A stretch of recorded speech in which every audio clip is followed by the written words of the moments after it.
what is personal branding to you? Yeah. Personal branding to me is the marketing tactic and strategy that gets you noticed today. One of the things I've really noticed even recently is that advertisement is dead. What I mean by that is it used to be simple. 5 channels on TV we used to have.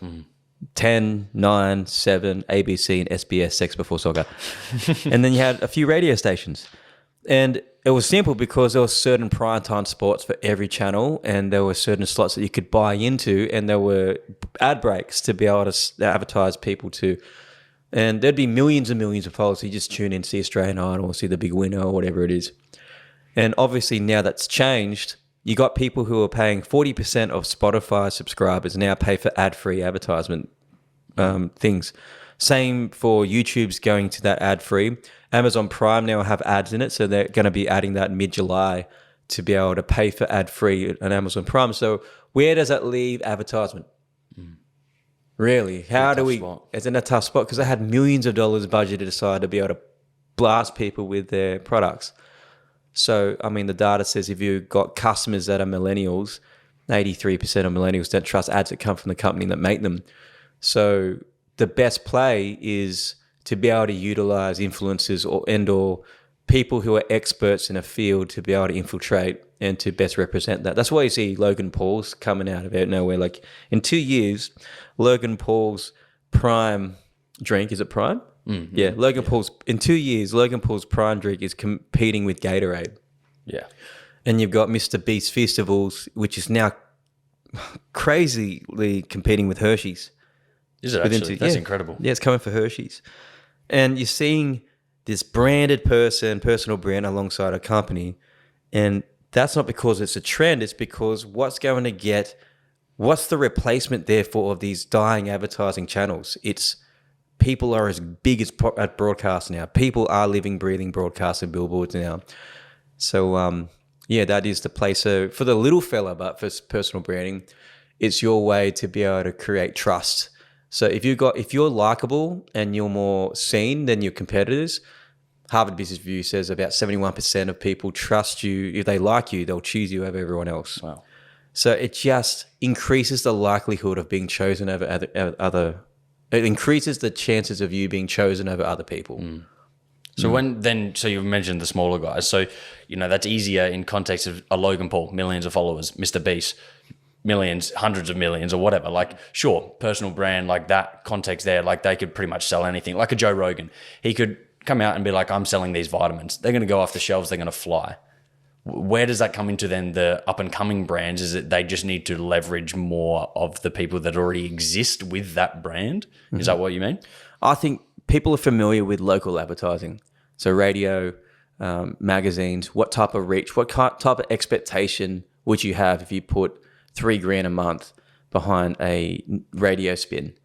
How many can you measure that? No, they can't measure that. It's a shotgun spray technique where people happen to be in their car and they do some type of bullshit rating on we reach this many people in our channel. Mm.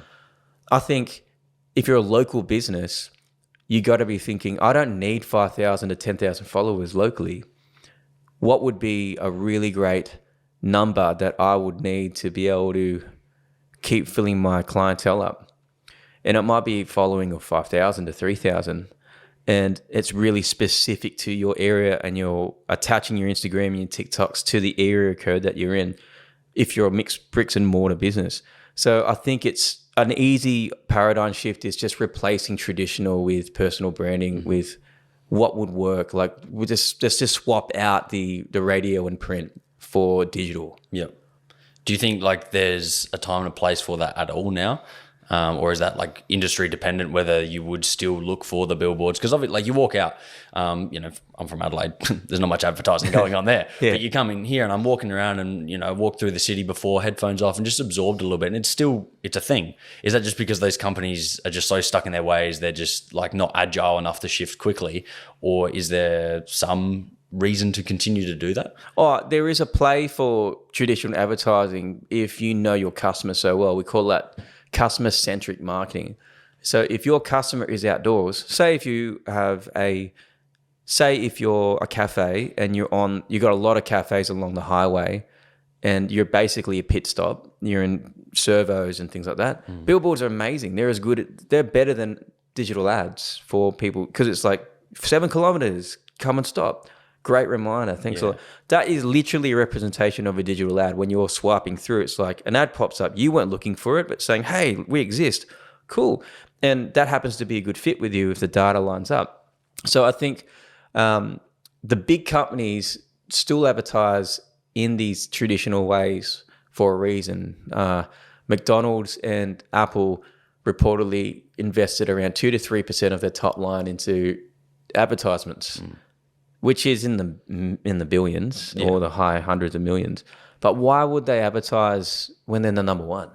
They don't have to, because they know that invisibility equals profitability down.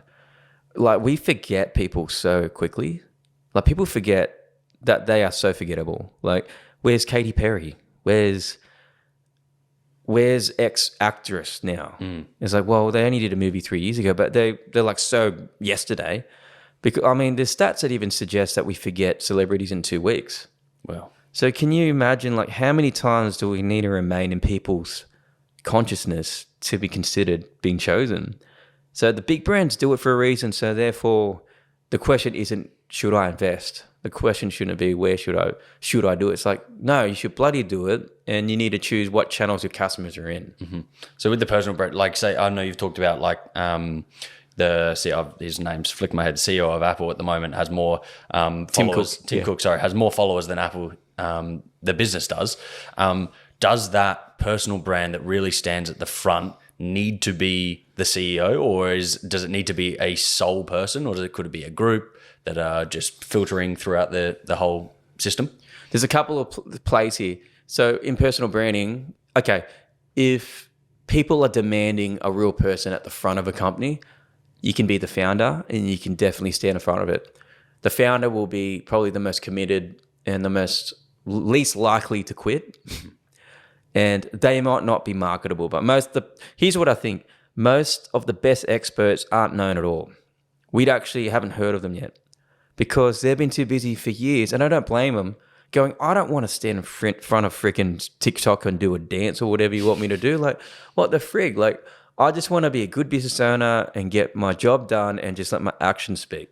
I just want to be a freaking good business owner. I get that. That's really true. Most Aussies are the same. It's like, you don't walk up to the average Aussie in the street and be like, hey, justify marriage. They're not going to have a good media answer for you on the spot. They don't have to go home and think about it for an hour. Go, I think marriage is... We're not ever asked to justify what we do until now.